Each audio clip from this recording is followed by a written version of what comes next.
Hola, buenas tardes a todos. Por favor, si en el chat me pueden escribir si me están escuchando correctamente, sería bueno para chequear de que se está escuchando, que la transmisión está correcta.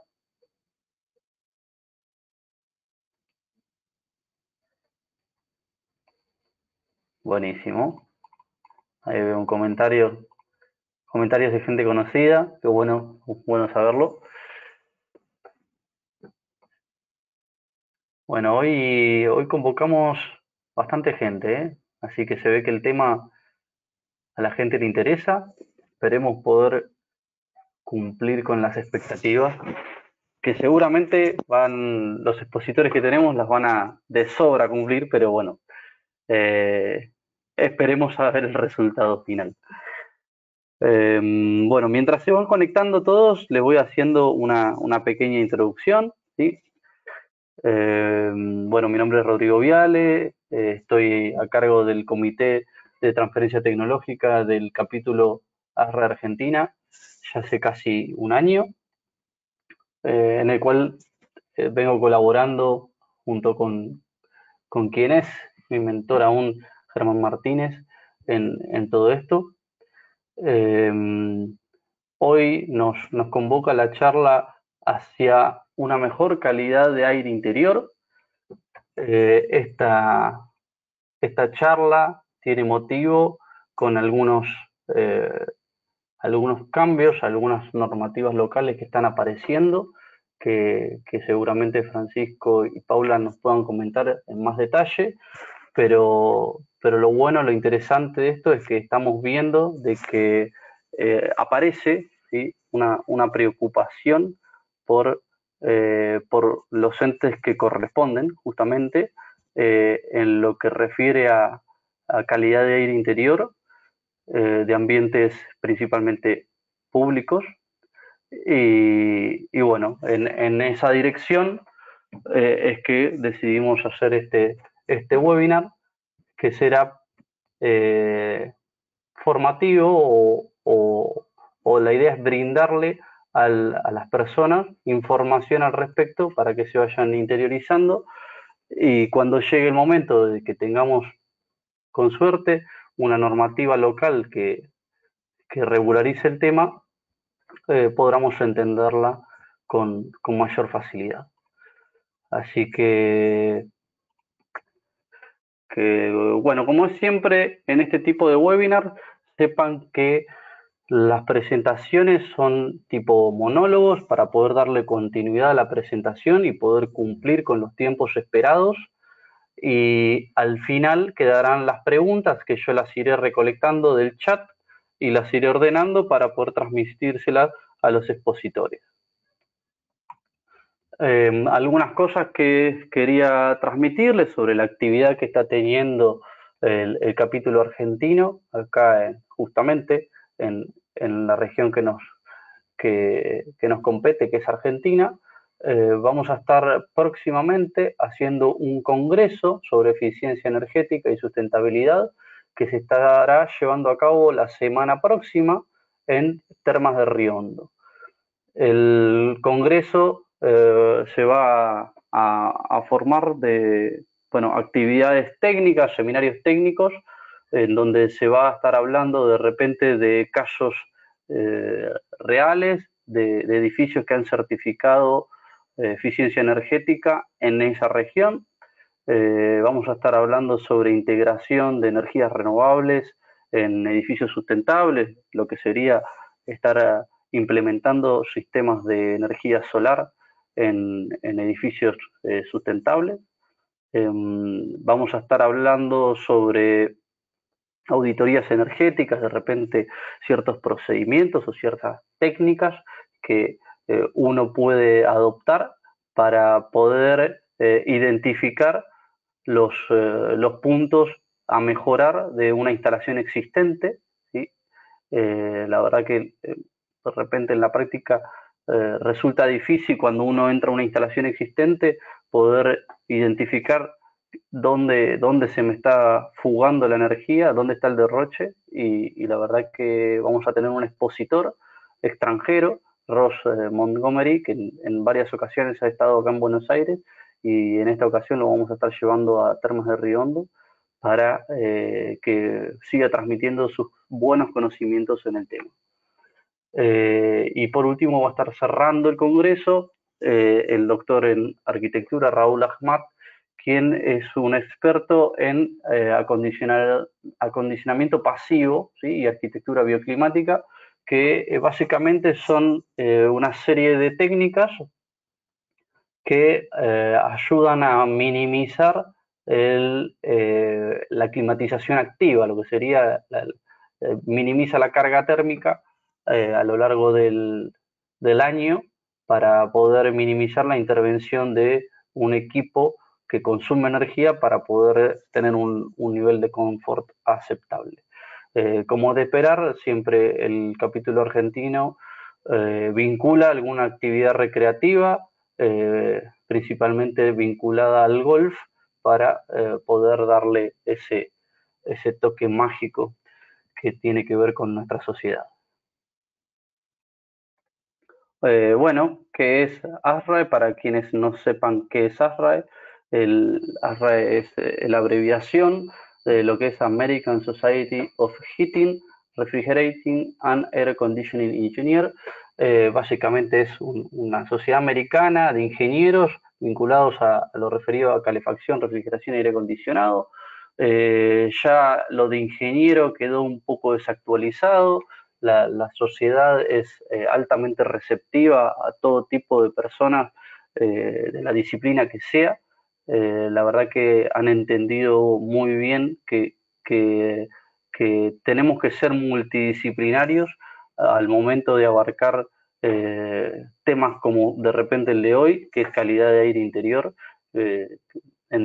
Por ejemplo, tiene mucho que ver con el diseño arquitectónico para que pueda existir de repente una ventilación, ¿no? Algo que los que trabajamos en el rubro sabemos muy bien que esos conflictos que existen, ¿no? Así que, y bueno, y sepan que también ya es una marca registrada en sí misma. La verdad que ASRAE como nombre ya es muy masificado, incluso en rubros en los que trabajamos en aire acondicionado desconocemos. Me ha pasado particularmente de encontrarme con el rubro de energías siguiendo normativas ASRAE por cuestiones de ellos, y la verdad que está muy bueno que así sea y que sea tan amplia, ¿no? Y bueno, ¿qué objetivos y visión tiene ASRAE? Como objetivo, servir a la humanidad promoviendo las artes y las ciencias de la calefacción, la ventilación, el aire acondicionado, la refrigeración en sus campos relacionados. La visión de ASRAE es un medio ambiente construido de forma saludable y sustentable para todos. Es importante saber que ASRAE busca mucha participación, mucha llegada a los jóvenes, quienes son las personas que más necesitamos en nuestro ambiente, ¿sí? Para seguir profesionalizando, incorporando personas que tengan ganas de mejorar las actividades con las que se llevan nuestra actividad hoy en día. Bueno, somos más de 57.000 miembros a lo largo del mundo, estamos divididos en 187 capítulos, que a su vez en 37 secciones y 15 regiones. Y por último, para dejar la charla introductoria y darle lugar a Francisco y a Paula, los links de acceso a los diferentes portales, el portal global y el portal de ASRAE Argentina, que con mucho esmero se mantiene actualizado con todas las actividades que realizamos a lo largo del año, así que les recomiendo, aunque sea una vez cada tanto, pegar una recorrida, mirarlo, porque está muy lindo y muy interesante.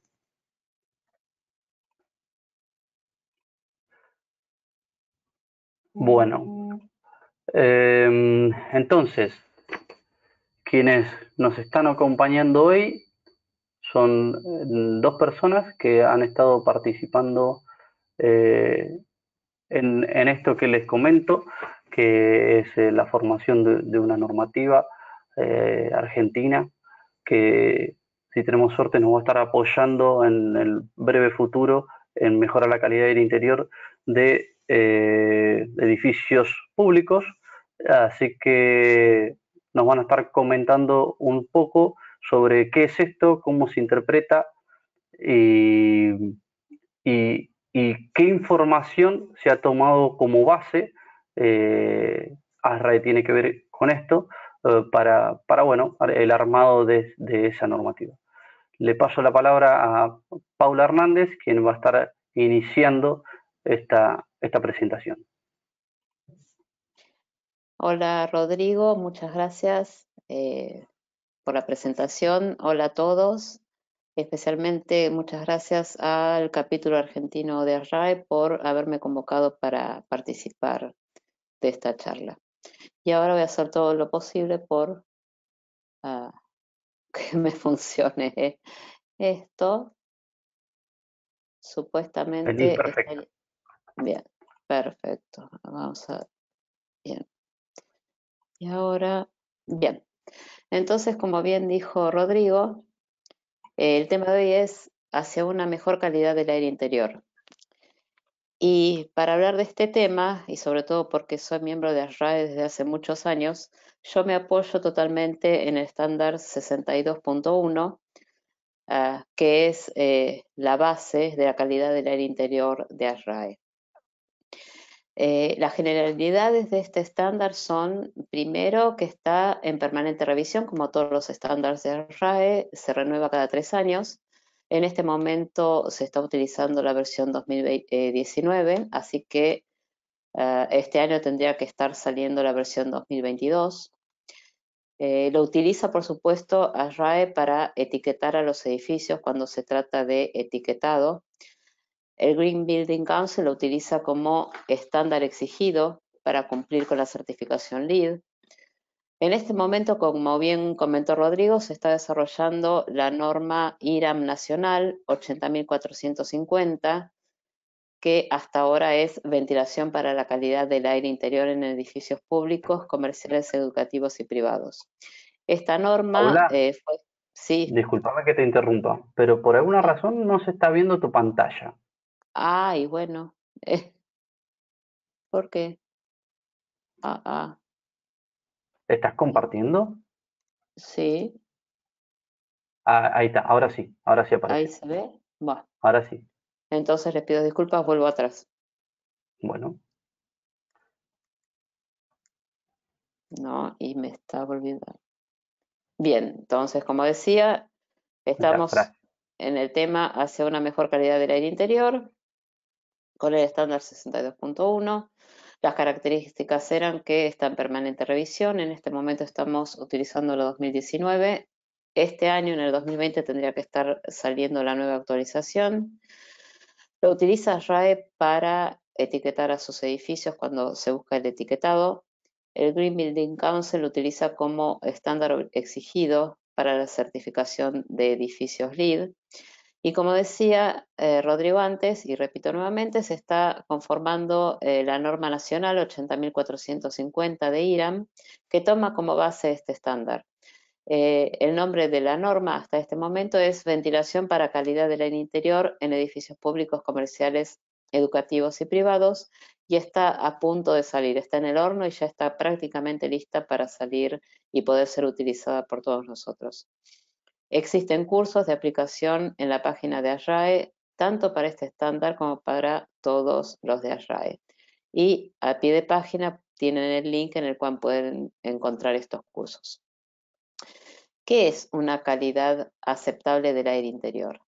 Según ASRAE, es el aire en el cual no se conocen contaminantes en concentraciones nocivas de acuerdo a lo determinado por las autoridades competentes y en el cual una gran mayoría de las personas expuestas, considerándose una gran mayoría al 80% o más, no expresan insatisfacción.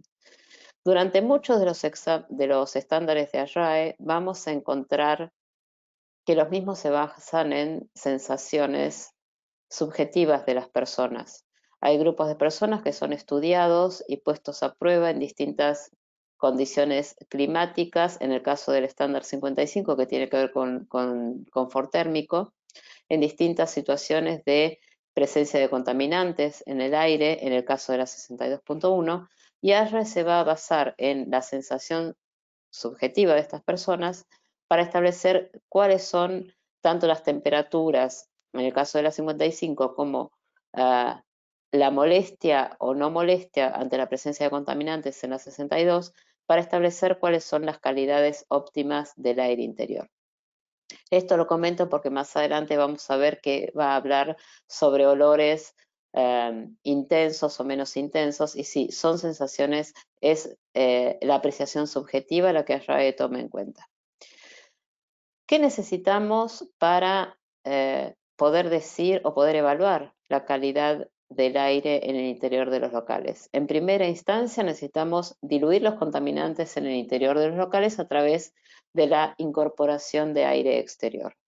Por otro lado, tenemos que controlar cómo se distribuye este aire exterior en los distintos espacios del edificio.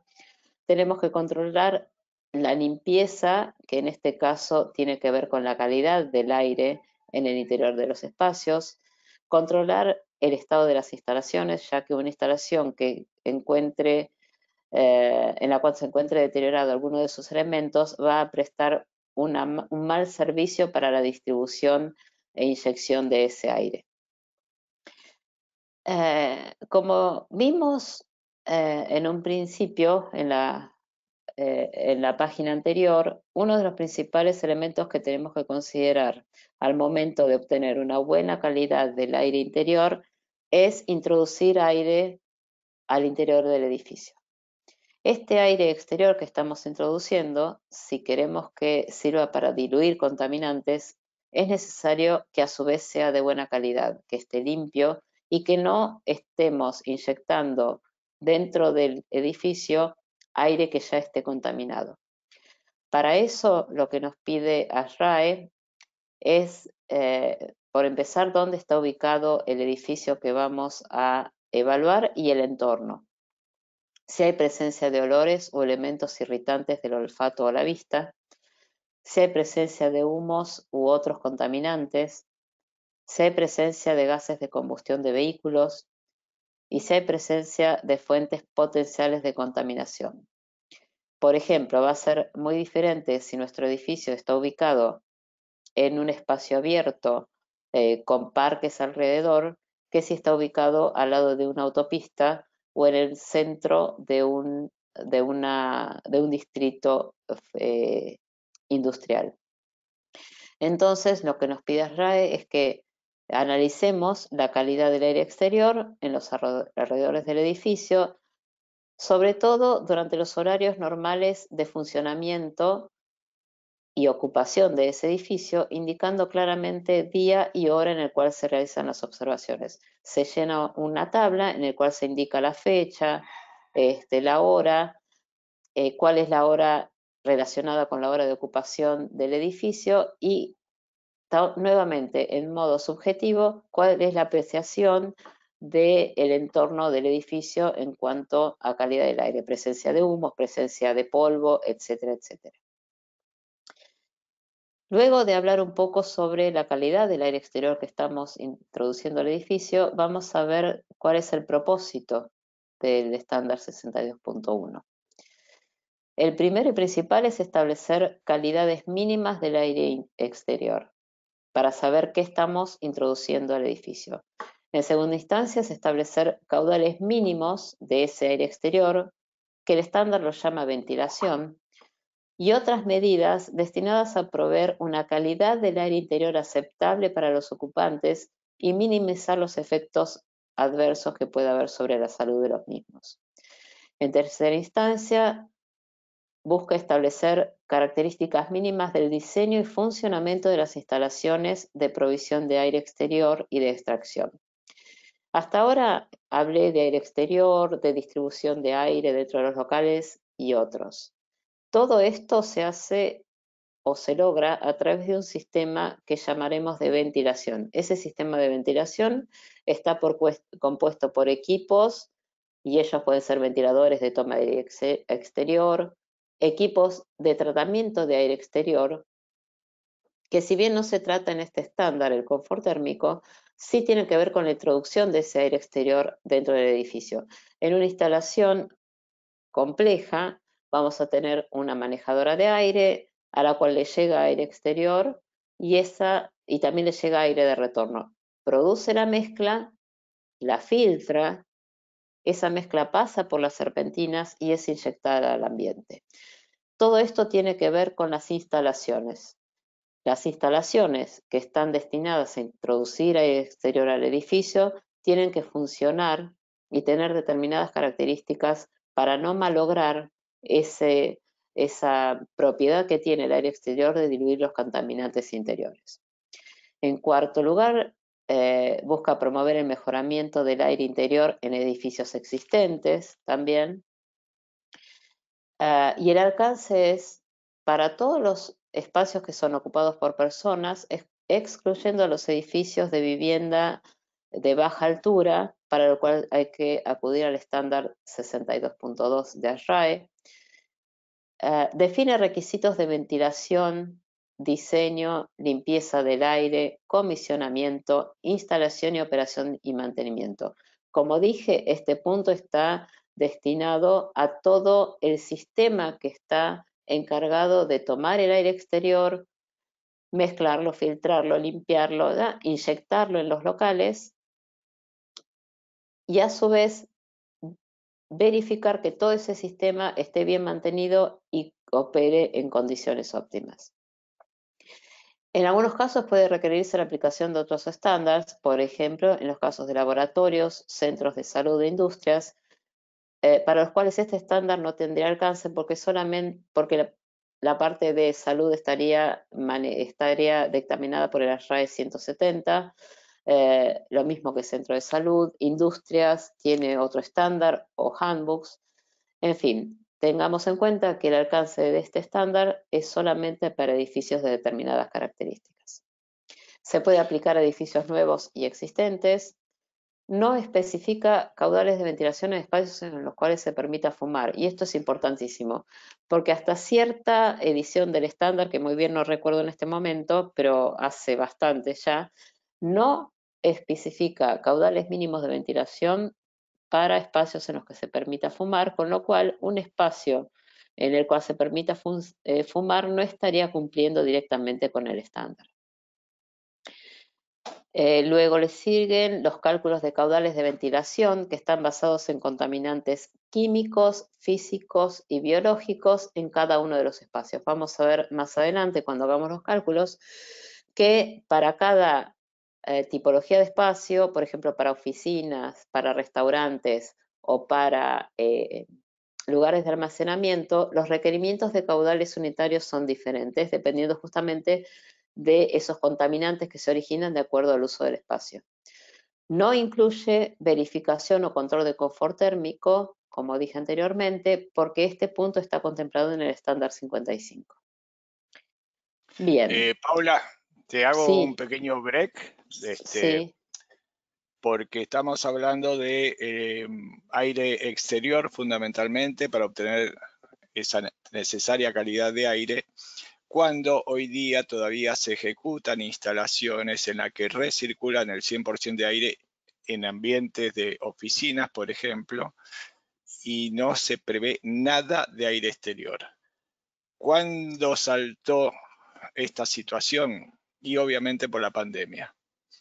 Estos ambientes de trabajo decían, quiero reocupar, ¿qué tengo que hacer? Entrabas a poner la cabeza arriba de los hilos y veías, estoy hablando de sistemas, por ejemplo, con baja silueta y cosas por el estilo, no había un miserable conducto que canalice aire del exterior hacia los retornos de esas máquinas. Así que no es algo, pero esto ya es consabido que tengo que poner aire exterior. No, hoy día todavía se hacen instalaciones que no tienen aire exterior. Intentamos que eso cambie. Gracias. gracias Francisco. Sí, justamente es eso, ¿no? Hay muchísimas instalaciones en las cuales el aire exterior brilla por su ausencia y como vos dijiste se puso de manifiesto cuando hubo que reocupar los edificios y aquellos edificios que tenían esta falencia tuvieron graves problemas para volver a ocuparse, porque no había forma de ventilar los espacios. Bien. Francisco más adelante nos va a hablar sobre los sistemas de ventilación. Yo quería traer aquí un par de conceptos y después pasamos directamente a lo que es el cálculo. El primero de los conceptos es la clasificación del aire y su recirculación. Esto tiene que ver con cuán contaminado está el aire dentro de cada una de las tipologías de los espacios. Y ASRAE lo divide en 4 clases. La clase 1, para la cual el aire cuenta con una baja concentración de contaminantes. La clase 2 tiene una concentración moderada de contaminantes. La clase 3 tiene una concentración significativa de contaminantes. Y la clase 4 tiene una concentración alta o potencialmente dañina. Todo esto nuevamente tiene que ver, en primer lugar, con lo que subjetivamente cada persona siente estando en un espacio, y en segundo lugar es para clasificar luego, vamos a ver en las tablas que se mencionan más abajo, que de acuerdo a esta clasificación de aire, ese aire se puede recircular o no. Por ejemplo, de acuerdo a su clasificación, el aire clase 1 puede recircularse a espacios con cualquier clase de aire. El aire clase 2 se puede recircular a espacios con su misma clase o a espacios con clase de aire 3 o 4. El aire clase 3 se puede recircular a espacios de su misma clase. Como ven, siempre se puede recircular la clase de aire a su clase superior, nunca a una clase inferior. Por ejemplo, el aire clase 2 no lo podemos recircular a un espacio con aire clase 1. Y por último, el aire clase 4, que debe ser expulsado al exterior. Y acá tenemos unos ejemplos. Por ejemplo, en esta tabla, que tiene que ver con los caudales unitarios de aire exterior para cada uno de los espacios según su uso, vemos que para un espacio de oficinas la clase de aire es 1. O sea que al retornar el aire de un espacio de oficinas, podemos retornarlo a esa misma oficina o a cualquier otra oficina que esté en las adyacencias y que a lo mejor es parte de ese sistema de ventilación o de aire acondicionado, o incluso a, eventualmente, bueno, no a un warehouse, ¿no? Pero acá vemos que a un garage, eventualmente, que tiene una clase 2, se le puede recircular de oficinas de clase 1. En la otra tabla, que es directamente de extracción, si lamentablemente en esta charla no vamos a poder ver el tema de extracción porque no nos dan los tiempos, pero como ven, a ver si puedo tomar el...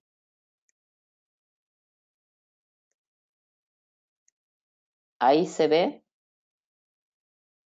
Sí, se ve Sí, claro, perfecto. Paula. Gracias. Como ven, de acuerdo a las categorías de ocupación, te da las tasas mínimas de extracción, pero acá lo que les quería mostrar es cómo acá se encuentran las distintas clases de aire. Como habíamos dicho, la clase 3 solo se puede recircular en su misma categoría, y en este caso tenemos algo que tiene que ver con la recuperación, salas de recuperación para cuando se realizan curaciones en animales, y así con otras categorías. Bien, continuando. Una aclaración, porque vos Sí, dijiste que clase 4 solamente se puede extraer, sí, entonces ¿de qué me serviría trasladar clase 3 a clase 4? Y simplemente para no dejarlo en depresión, por ejemplo. por ejemplo, sí, tal cual. Bien. Acá tenemos nuevamente una descripción de cuáles son los tipos de las clases de aire. Una oficina comercial va a ser clase 4 porque tiene grasa y tiene que ser extraído totalmente al exterior.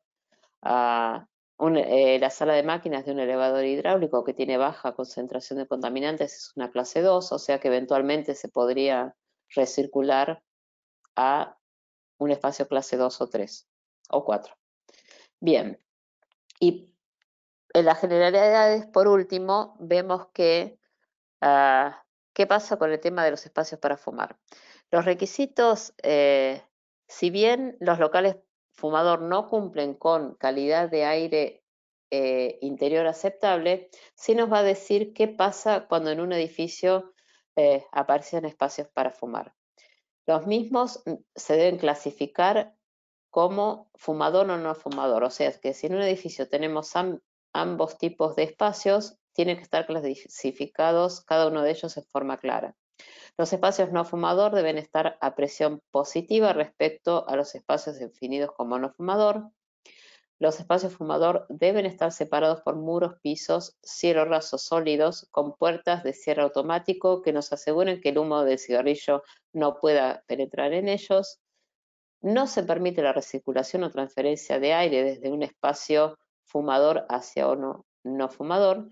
Y los espacios fumador deben contar con una extracción exclusiva que lleve el aire hacia el exterior. Dicho todo esto, vamos a pasar al tema cálculo, que me interesa que presentárselos, por lo menos para que tener un pantallazo de cuáles son los métodos de cálculo y cuál es el más usado. Los métodos de cálculo son el Ventilation Rate Procedure, VRP, que indica tasas y procedimientos de cálculo basados en contaminantes típicos para cada uno de los espacios. Después está el Indoor Air Quality Procedure, que requiere de cálculos basados en el análisis de las fuentes contaminantes, la concentración y percepción de los ocupantes, y el Natural Ventilation Procedure, que indica criterios para ventilación de espacios en forma natural a través de aberturas hacia el exterior.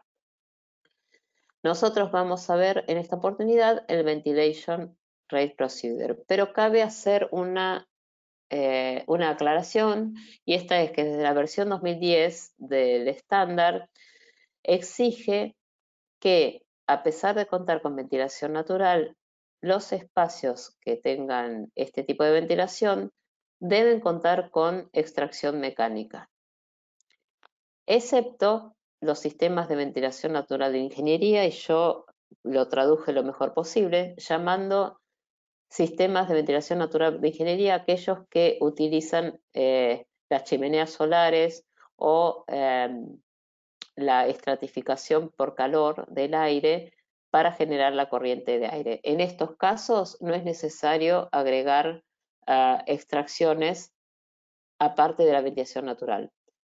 En segundo lugar, aquellas aberturas que nos aseguremos que son permanentes o posean controles que impidan su cierre durante la ocupación, también pueden estar exceptuadas de contar con extracción mecánica. Y por último, si la zona en la cual hay ventilación natural no cuenta con calefacción ni con aire acondicionado, la misma también puede ser exceptuada de contar con extracción. Bien, vamos ahora a los cálculos en sí mismos. El Ventilation Rate Procedure consiste en 3 pasos. El primero y fundamental es conocer cuál es el destino y la superficie del local que estamos analizando y la ocupación, para determinar un caudal básico de aire para cada uno de los locales. ASRAE toma un cubo a la cual llama zona de respiración de las personas. Ese cubo se encuentra dentro de cada uno de los locales que estamos analizando, a 3 pulgadas desde el piso hasta una altura de 72 pulgadas y a 24 pulgadas desde los laterales. Esta es la zona que ASRAE utiliza para calcular su aire exterior. Entonces hemos dicho que el caudal de aire exterior básico está compuesto por 2 términos. El primero de ellos, que tiene que ver con la cantidad de personas que ocupan el lugar, y el segundo, que tiene que ver con la superficie de ese local. Entonces, de acuerdo al uso del local,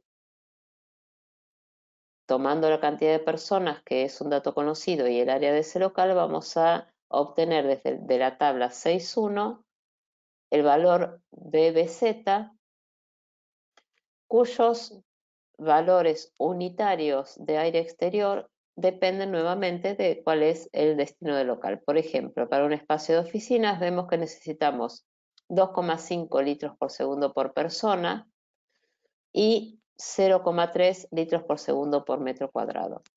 Para otro tipo de espacio que tiene otro uso, por ejemplo, depósitos, vemos que aumenta la cantidad de aire exterior por persona de 2,5 a 5 y la cantidad de aire exterior por superficie sigue siendo la misma. Y así, este es solo un ejemplo, para distintos usos vamos a tener distintos valores unitarios. Hasta ahora hemos determinado el caudal de aire exterior básico para proveer al edificio, para cada uno de los locales del edificio. Lo Te segundo que molesto sí, con un temita. ¿Podés volver a la cuenta que se tiene que hacer? Porque pasó medio rápido. Esa, sí, del BBZ. ahí está el BBZ, entonces es el caudal de aire exterior básico, que está compuesto por dos términos. El primero de ellos relacionado con las personas, que multiplica la cantidad de personas por el caudal de aire exterior unitario, que vamos a encontrar en la tabla correspondiente, más el segundo término, que multiplica la superficie del espacio por el caudal de aire exterior unitario, que corresponde al uso del espacio. ¿De acuerdo? Bien. Quedó claro. Vimos cuáles eran algunos ejemplos de caudales unitarios. Y hasta ahora, como dije, determinamos el caudal básico de aire exterior y ahora tenemos que empezar a corregirlo. La primera corrección la tenemos que hacer de acuerdo a cuán efectiva es la mezcla del aire exterior que estamos inyectando en el local respecto al aire que ya se encuentra en el local. Ese aire que estamos introduciendo al local se va a mezclar con el aire del local de una determinada manera. Y eso depende de dos características. Lo vamos a llamar efectividad de mezclado y las características son la temperatura del aire de inyección respecto a la temperatura del local, o sea, va a ser diferente si estamos analizando la situación en invierno, cuando la temperatura de inyección va a ser superior a la temperatura que reina en el local, que si estamos analizando la situación en verano, cuando la temperatura a la que se inyecta el aire en el local es menor a la temperatura del local. Ese es el primer punto que tenemos que tener en cuenta. En segunda instancia, tenemos que tener en cuenta la ubicación de las rejas de inyección y de retorno. Las mismas pueden estar, por ejemplo, habitualmente las rejas de inyección y de retorno están a nivel del cielo raso, pero en algunas oportunidades podemos tener rejas de inyección a nivel de piso y retorno por cielo raso, o a la inversa, o se pueden dar distintas situaciones. Vamos a ver cómo influye eso en el mezclado del aire dentro del local. De acuerdo a estas dos características de la tabla 6.4, vamos a obtener un valor que se llama EZ, que va en el denominador de la ecuación. Entonces, el valor de aire exterior corregido por el mezclado del aire en el local es el caudal de aire que obtuvimos hace un ratito como aire básico exterior, dividido el valor de EZ. Y es acá donde tenemos que tener muchísimo cuidado, porque ese valor de EZ puede ser mayor que 1, igual a 1 o menor que 1, que es cuando tenemos problemas, porque si no lo tuvimos en cuenta, como vemos, el caudal de aire exterior corregido aumenta con respecto al que obtuvimos recién. ¿Puedo continuar? ¿Tomaron nota de la ecuación? Parece que sí. Bien. Aquí tenemos los valores de Z. En esta tabla tenemos una cantidad bastante importante de las distintas opciones, pero para verlo con mayor claridad vamos a los esquemas. Por ejemplo, aquí tenemos a la izquierda una situación en la cual estamos inyectando y retornando aire que se encuentra a menor temperatura que el aire de la habitación o del local que estamos analizando. En este caso, en el cual tanto la inyección como el retorno se realizan por el cielo raso y el aire ingresa a menor temperatura que la del local, el valor de Z es igual a 1, con el cual no tendríamos ningún problema. A la derecha tenemos otra situación, la misma situación pero en invierno, o sea, estamos inyectando y retornando aire del local por el cielo raso, pero a una temperatura mayor que la temperatura que la que reina en el local. En este caso pone un límite en 8 grados. ¿Y esto por qué? Porque, como todos sabemos, el aire caliente es más liviano, tiende a subir, y con esta conformación o distribución, lo más probable es que el aire se mezcle menos o con mayor dificultad con todo el aire que se encuentra en este espacio, y la mayor parte de él se vaya por el retorno. Es por eso que el valor de Z baja a 0,8 y por lo tanto nos va a aumentar la cantidad de aire exterior que tenemos que introducir para seguir cumpliendo con el estándar. Por lo contrario, si tenemos inyección de aire exterior por piso a una temperatura menor que la del local y retorno por el cielo raso, vemos que ese valor de Z sube a 1,2, haciendo que el aire exterior que tengamos que inyectar sea menos. Pero cuidado, porque cuando esto ocurre inyectando aire a una menor temperatura que la del local, esta situación cambia y este 1,2 baja a 0,7, haciendo que aún sea más alto o más baja la corrección que tenemos que realizar y resultando en una cantidad de aire exterior mayor la que debemos inyectar para poder cumplir. Suena ¿Se raro entiende hasta acá? porque en ese caso el de la derecha, que sería para calefacción, Sí. en el anterior caso que inyectaba por cielo raso y retornaba por cielo raso era creo que 0,8 y Sí, acá es 0,7, sí, siendo que inyecto pasa por la altura donde están las personas y después recién se va sí, hacia el sí. retorno. Sí, a mí también me resultó raro, pero la verdad que no te lo podría explicar. Acá está nuevamente, dice, ¿ves? Suministro de aire caliente y retorno por el cielo raso. Sí, estoy de acuerdo, es raro, se podría hacer una consulta a Israel por este tema. No es para tanto. No, sí, porque aparte uno lo tiene que explicar también. Ahora le debo a toda la audiencia esta explicación. Ahí queda anotada, ¿eh? Bueno, hasta ahora vimos cómo se corrige el caudal del exterior por la eficacia de la mezcla dentro del local.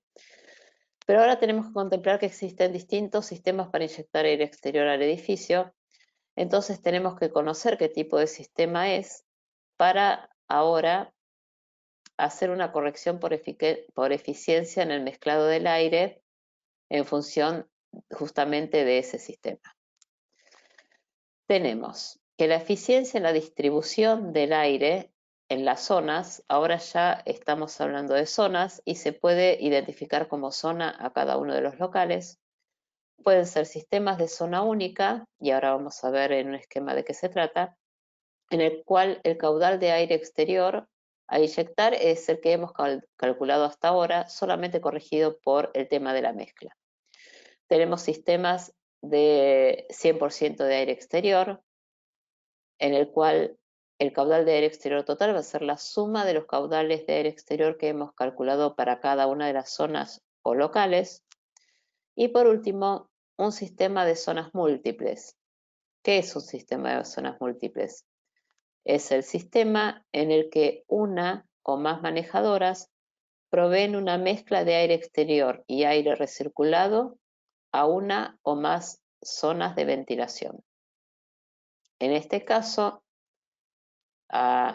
se hace un poquito más complejo el cálculo del caudal de aire total, agregando una nueva corrección al caudal de aire que hemos calculado hasta ahora, que es el denominador EV corta.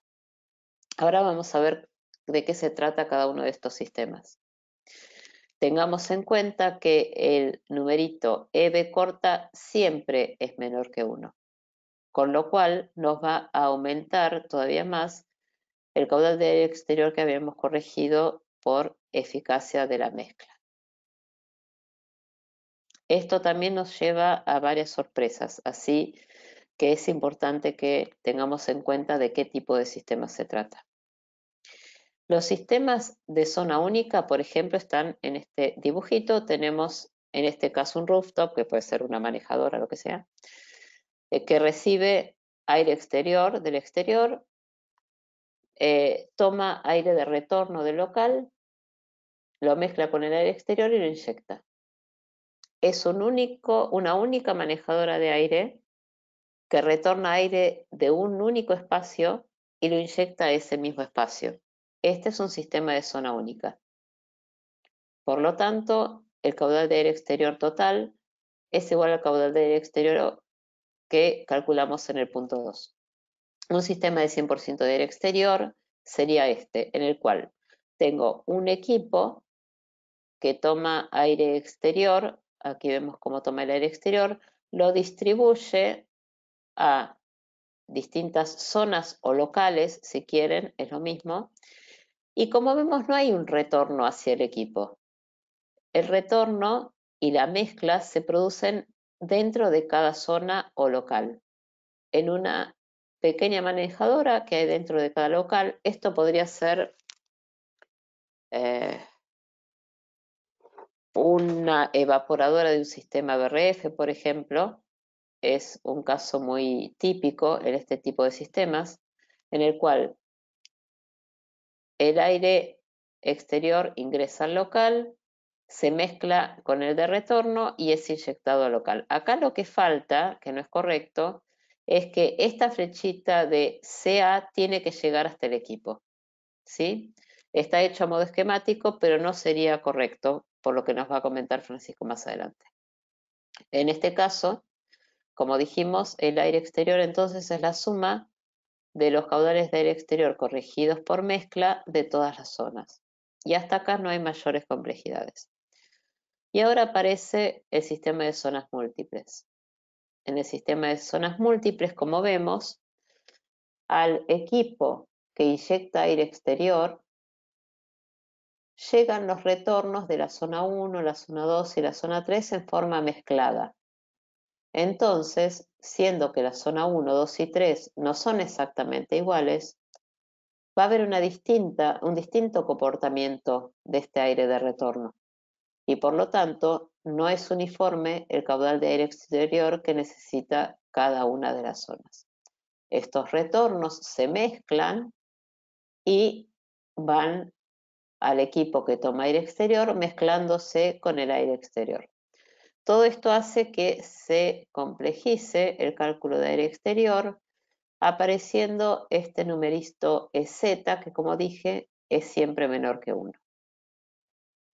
Entonces, vamos a tener un caudal de aire exterior no corregido por la eficacia de distribución entre las zonas, que es el caudal de aire exterior sin corrección por simultaneidad de uso de las diversas zonas provistas de aire exterior por el mismo sistema de ventilación. ¿Esto queda claro? No veo si hay alguna pregunta.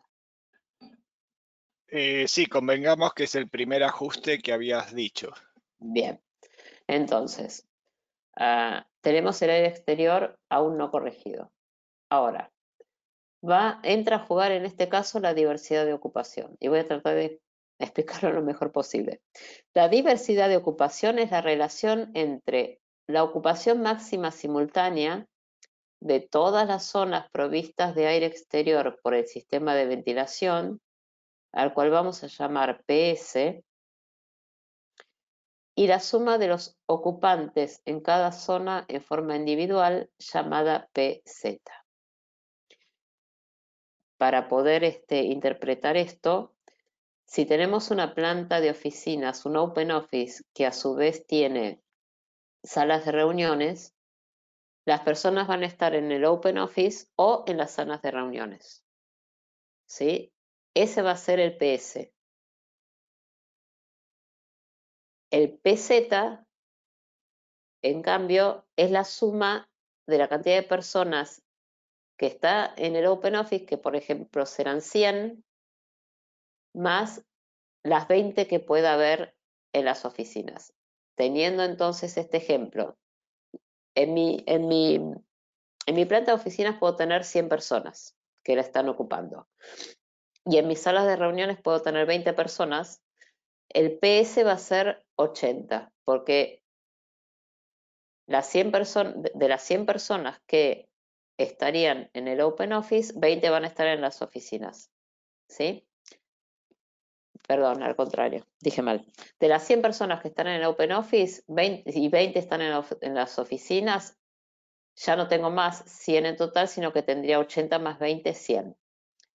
100 es el PS, dividido por la superposición de esas personas. Tengo 100 personas en el Open Office, pero también voy a tener ocupadas los 20 espacios de las oficinas. Entonces, el PZ es 120, es la ocupación simultánea. De forma que el valor de D siempre es menor que 1. El caudal de aire exterior no corregido es esa formulita que estamos viendo ahí, que es el valor de D que voy a determinar ahora, por la sumatoria de los aires de los distintos espacios. D, como dije antes, es igual a PS sobre PZ y es siempre menor a 1. La eficiencia del sistema está dado por el valor EB. Ese valor EB depende del valor de D. Si D es menor a 0,6, el valor de EB es este, y si el valor de D de dedo de simultaneidad es mayor o igual a 0,6, EB vale 0,75. Si quieren, vuelvo un poco atrás para mayor claridad. Vamos de nuevo. Habíamos dicho que... A ver si te ayudo, Paula.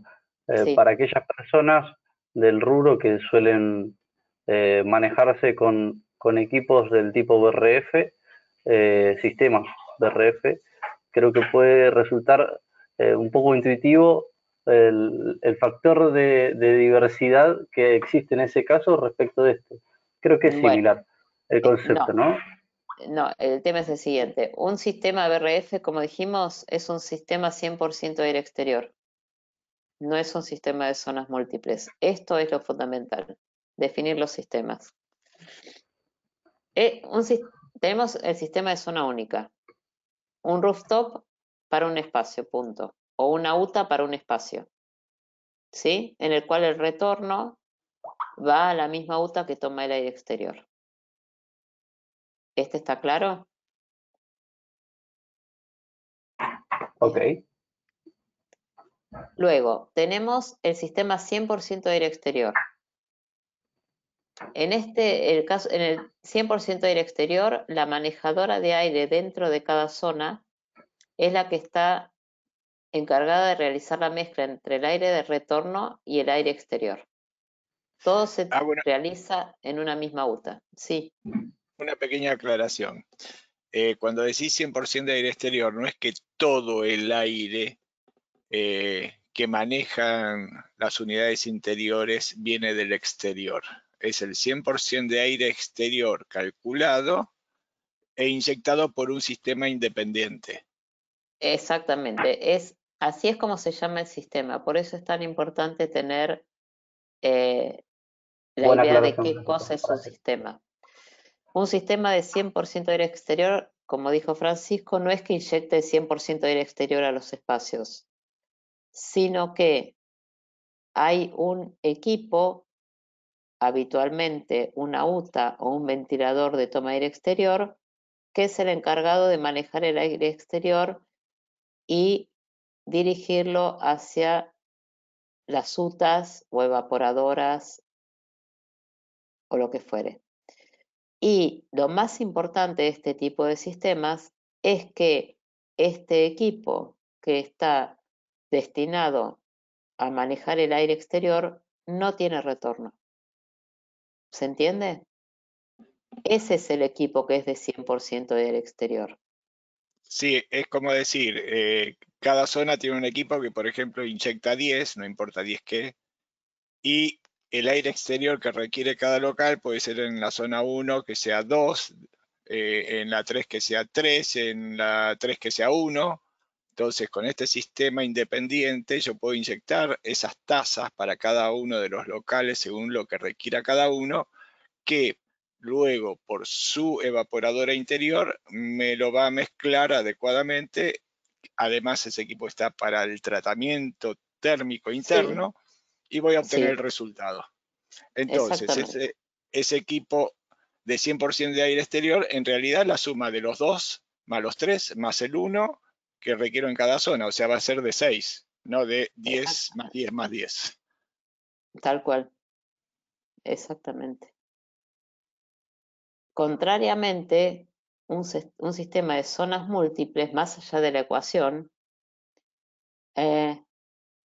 realiza al equipo de toma de aire exterior le llega el retorno de varias zonas que tienen distintas ocupaciones y distintas superficies.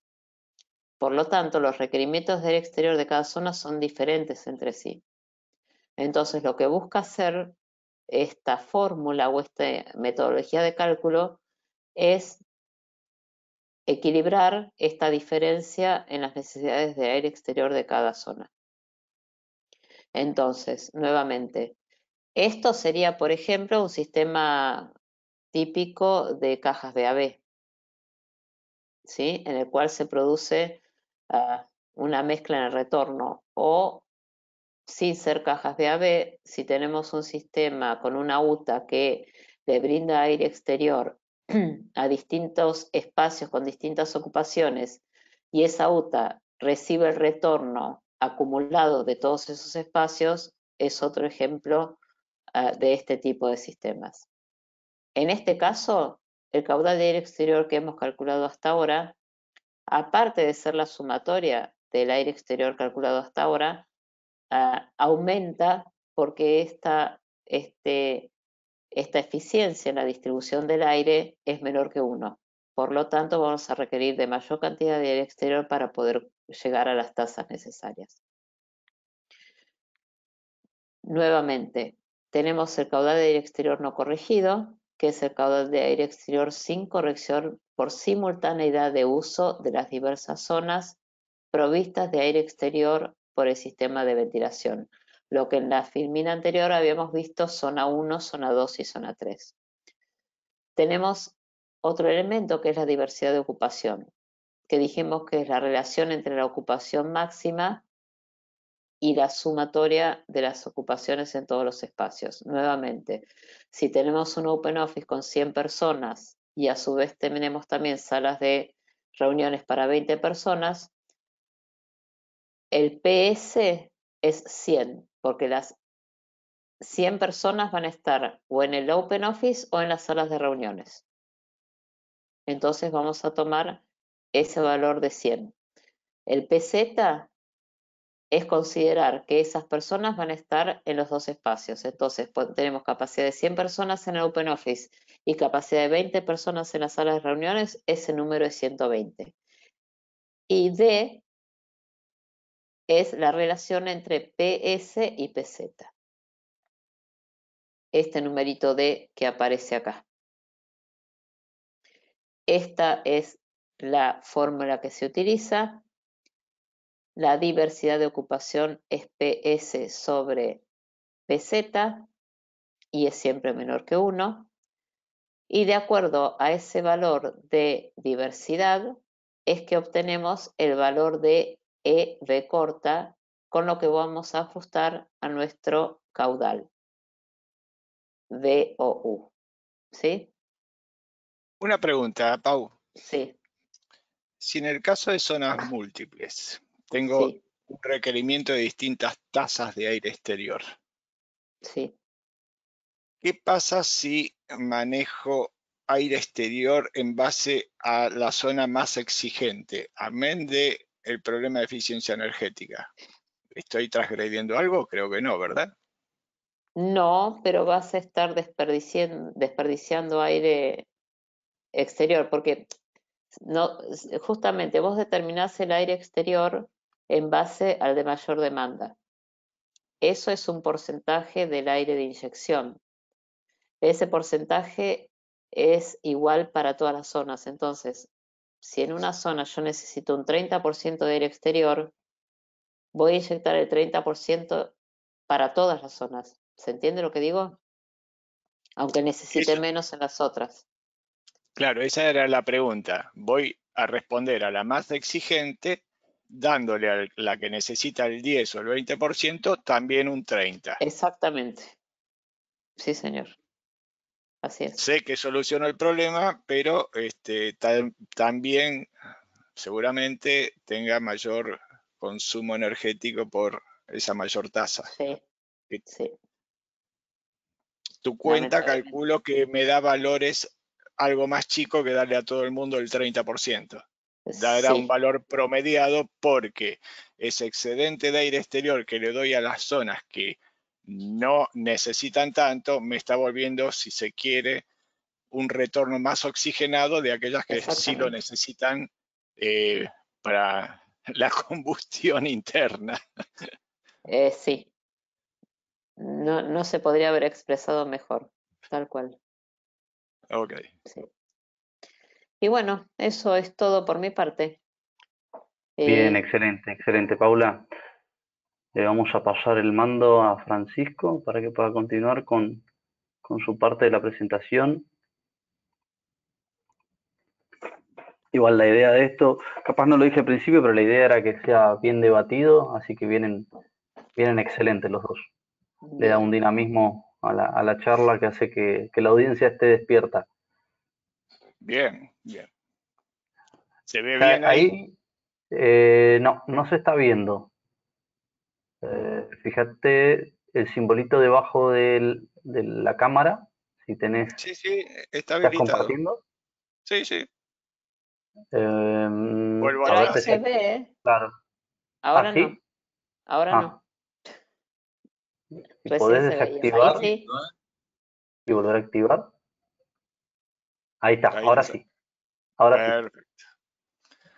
Vamos a ver si le doy al puntero. Espérate que me lo encuentre.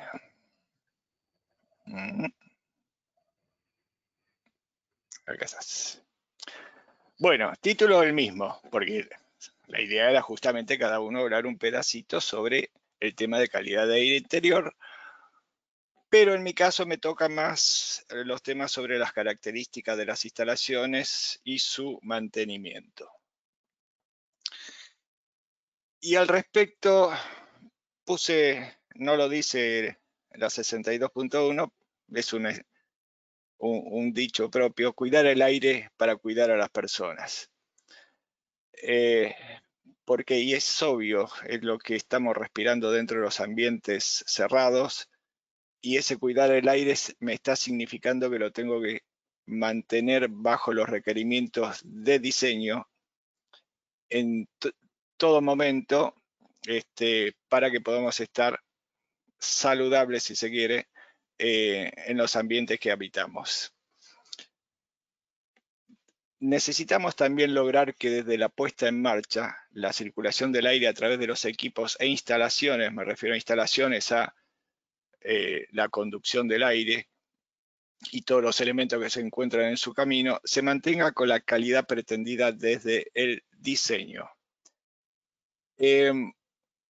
Los rubros que pongo más abajo es entender que toda la idea de generación de diseño, como lo tenemos acá en las pautas, hasta que llegamos a la operación y mantenimiento de dichas instalaciones, tienen distintas etapas que en una u otra manera se ven en este estándar y de los cuales nos tenemos que cuidar de los requerimientos que expresa como para obtener buenos resultados. Como siempre, dentro de lo que es proyecto de instalación y su uso, tenemos el proceso de comisionamiento para cuidar que se cumplan todas las metas requeridas por el cliente. ¿Cuál es uno de los temas que habla sobre sistemas y equipamiento? Y trata sobre las superficies. Se refiere a las superficies por donde va a circular el aire. Que nos dice que tiene que ser de materiales no orgánicos, que tiene que ser resistente a la erosión y al crecimiento de moho. En la imagen podemos ver que hay crecimiento de moho, suciedad y otras cosas, y lo que nos pide es que en las superficies no suceda este tipo de cosas. A veces podemos tener materiales que no sean orgánicos, que no faciliten la erosión o el crecimiento de moho, pero con un mal mantenimiento, por ejemplo, de los filtros, incorporamos suciedad que después colabora en alguna de estas situaciones no deseadas. Al respecto me pregunto, ¿qué pasa cuando usamos plenos de retorno en cielo raso y estamos utilizando cierre de cielo raso con elementos que son orgánicos o que tienen alguna superficie orgánica? No estaríamos cumpliendo con eso, pero como es tan usado, deberemos de cuidar que esos elementos con superficies orgánicas estén lo más saludables posible. Luego tenemos tema toma de aire exterior. Si hablamos de incorporar aire exterior, la toma va a estar. ¿Y qué nos pide al respecto? Que tenemos que tener distancias mínimas respecto a otras descargas de aire y de fuentes contaminantes. Después hay una tablita que muestra un poco estas distancias. Prever la acumulación de nieve y polvo. Esta no la recordaba, la arreglé por motus propio, pero sucede que si tenemos promedio de acumulación, por ejemplo, de nieve, no la vamos a dejar a 10 centímetros del piso porque se nos va a tapar y va a dejar de funcionar. Y en el caso del polvo, también es un poquito por las zonas más que nada áridas y montañosas. Tenemos que poner algún elemento que pueda frenarlo antes de que nos ensucie y sature los filtros en demasía. Evitar el ingreso de agua de lluvia y poder drenar la que haya ingresado. A ver, consideramos que la lluvia siempre cae con determinado ángulo o de arriba para abajo, lo cual es obvio, pero hay situaciones en las que puede llegar a ser hasta horizontal. Entonces en esos casos nos puede entrar agua y tenemos que tener en el diseño del elemento llamado toma de aire la posibilidad de que lo poco que haya entrado pueda salir. Tenemos que tener puertas o tapas de acceso para limpiar o secar. Y tenemos que tener malla antipájaros y evitar sus nidos. Entonces,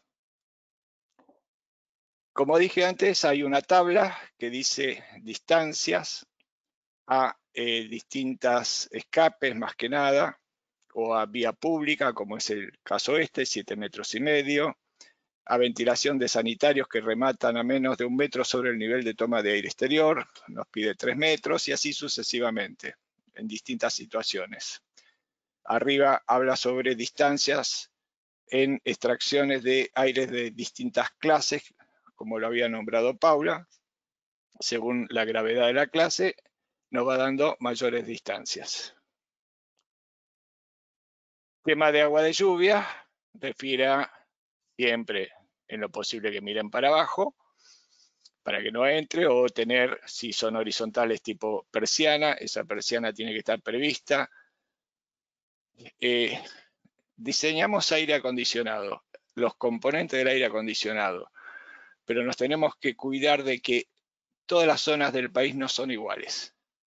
Entonces, una persiana fija para Buenos Aires puede no servir para una zona de mucho viento y lluvia. Hay que diseñar el acorde para esa situación. Acá en lo que estamos viendo, todas apuntan para abajo, salvo el caso este del cubito, que es un tipo persiana en sus 4 caras, que bueno, arquitectónicamente responde y es simpática. La malla antipájaros siempre debe estar. Me evita, no es solamente para los pobres pajaritos, esto también lo podemos pensar para hojas secas, si se quiere. Más vale frenar lo grueso antes de que llegue al filtro, si no saturaría los filtros rápidamente. Y en este caso de la derecha tengo un formato, la imagen corresponde en realidad a un interceptor de grasa, pero la trampa de polvo es similar. Esto también se lo puede llamar elemento filtrante, pero no es para como filtro, es para parar estas zonas con mucho polvo y tierra y que con los vientos vuela, y bueno, lo tengo que frenar a la entrada. No tengo ni que esperar a llegar al paquete de filtros. Nos habla también de una distribución de aire. Bueno, acá tenemos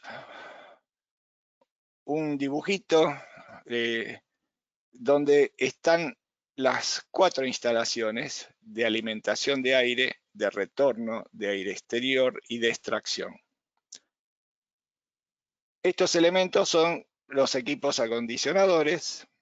Tenemos las alimentaciones por acá. No me interesa en este caso si está bien, mal distribuido el aire, no es lo que viene al caso. Tenemos estos rojos que son retornos, no sé por qué lo están poniendo allá, pero es un retorno ductado. Me gusta más que utilizarlo por pleno, no siempre se puede, pero lo importante de acá que es que tengo esta entrada de aire exterior que para cada equipo está ductado y va al retorno.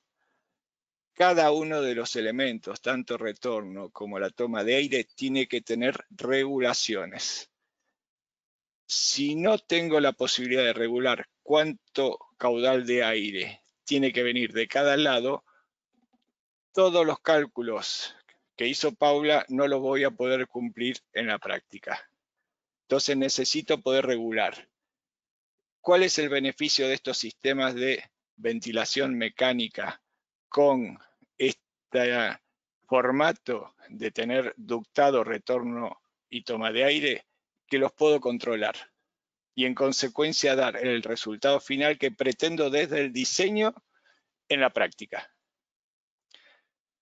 Todo esto se equilibra un poquitito y lo tengo que también considerar con las extracciones, que en este caso son estas instalaciones naranja, que por ejemplo me toma de baños, cocina, etcétera, en donde voy a tener pasaje de aire de la zona climatizada hacia el ambiente húmedo, de ahí extraigo y me voy para afuera.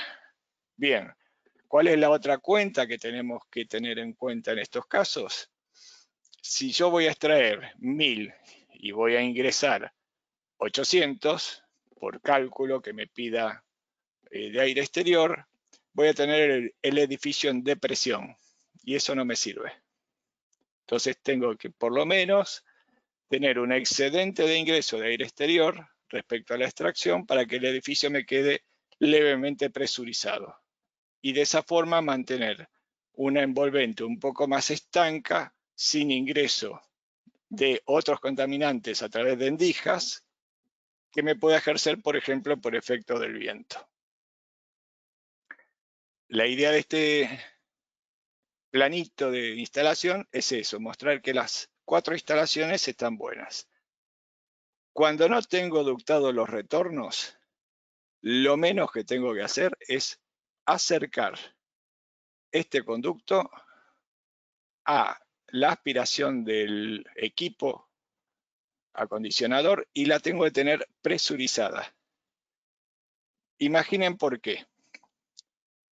Tengo la boca de retorno libre, solamente con el filtro, como suelen venir de fábrica. Toman de todo el pleno de este local. O que incluso el pleno podría ser de todas las oficinas también. Pero supongamos que toma de este local. Y doy vuelta en este conductito verde y lo enfoco hacia el retorno. Si no tengo el aire presurizado, ¿ustedes creen que el ventilador va a tener capacidad de poder chupar algo del aire exterior, siendo que tiene todo el aire disponible dentro del pleno? Les aseguro que no. Entonces, esa instalación, en ese caso, tiene que ser presurizada. En este caso también tiene que ser presurizada, porque estoy repartiendo con la misma instalación a distintos equipos. Entonces no puedo pretender que el ventilador de cada manejadora tome lo suyo, porque además tienen distintas pérdidas de carga por las longitudes de recorrido, accesorios, etcétera, etcétera. Un poquito más de lo mismo sería, por ejemplo, en este caso, fíjense cómo viene la instalación de aire exterior, saca su ramal, va al equipo, se conecta al pleno de retorno. Ahí esta doble línea me significa un elemento de regulación, normalmente persianas, o si son muy chicas, por ejemplo, un damper trampa. Visto en corte sería este ducto verde que llega acá, se conecta, tengo la regulación y me aporta el aire exterior a la máquina. Como lo explicó Paula anteriormente, en el caso de rooftop, no tenemos tanto problema porque ponemos persiana acá arriba, ponemos persiana en el retorno o acá abajo, aunque esto es más la rejilla. Lo normal es que esté acá arriba la segunda persiana y entre las dos persianas regulo el dosaje de aire exterior que quiero y de aire retorno. Paralelamente, el excedente de aire que me queda en el ambiente, en parte me puede ir a las zonas de locales húmedos y a través de ellos a una extracción.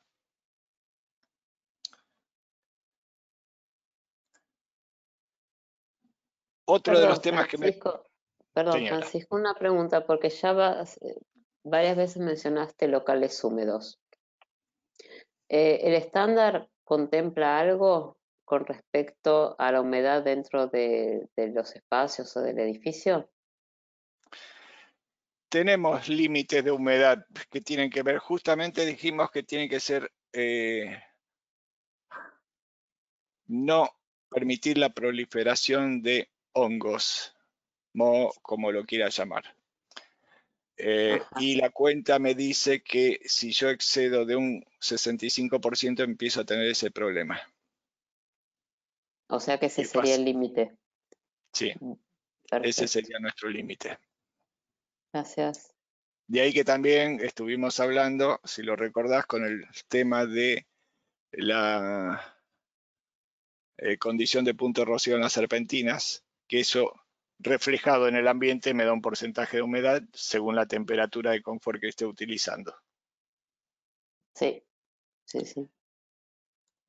Bien. Aprovecho la interrupción para indicarles el tema del horario. Nos quedan 15 minutos de exposición antes de ir a las preguntas. Pongo cuarta entonces, gracias. Otro tema es la ubicación de los conductos de extracción. Los conductos de extracción que transporten aire con contaminantes potencialmente dañinos para la salud deben trabajar a presión negativa. ¿Qué me significa? Que los ventiladores los tengo que poner acá en la punta, por ejemplo, y no en el inicio. Porque en ese caso, supónganse que se me revienta el conducto en el trayecto de descarga y estoy desparramando ese contaminante. Acá estaría afuera, no tendría tanto problema, pero esa situación de rotura me puede suceder adentro. Por eso me conviene trabajar siempre con el conducto con presión negativa y tener la extracción o el elemento mecánico en la punta exterior. Me pide control de los sistemas de ventilación para poder asegurar la ventilación apropiada bajo cualquier condición de operación. Tenemos el caso de mucha gente y poca gente. Bueno, en este caso lo que estoy también beneficiando es un control de consumo energético. Sucede que yo podría tener el sistema con los 200 FM, como dice acá, para toda esta cantidad de gente, aun cuando tengo 2 personas que me requieren 120. Lo puedo tener fijo en 200, pero no estaría ahorrando energía y eso no estaría bueno tampoco. Me pide filtros mínimos MERP 8 aguas arriba de la serpentina de enfriamiento y otras superficies húmedas. Bueno, es una exigencia lógica porque si encima ensucio la serpentina, el crecimiento microbiano se ve favorecido porque les estoy dando comida. De ahí el motivo de esta calidad de filtrado. Bandeja de condensado. Perdón que interrumpa. Yo sé que estamos con el tiempo, pero con respecto al filtrado, ¿hay algo que sea equivalente al filtrado como para asegurar la limpieza del aire? Por ejemplo, las lámparas UV se pueden utilizar como para decir que tenemos un equivalente No. de Si tu limpieza del aire. pregunta venía por ese lado, no es equivalente. Ajá. La lámpara UV cumple otra función que es microbiana para matar los, ¿cómo es que se llama? La capa bio, no me acuerdo cuánto, que es la que se forma, por ejemplo, sobre las serpentinas. El biofilm. Eso, no me salía, gracias. Sabemos que trabaja mucho mejor sobre superficies y no sobre circulación de aire. Lo hemos debatido mucho también con la confección de la norma 8450, pero no, el filtro es el filtro. Ok, no, gracias. la UV no lo reemplaza.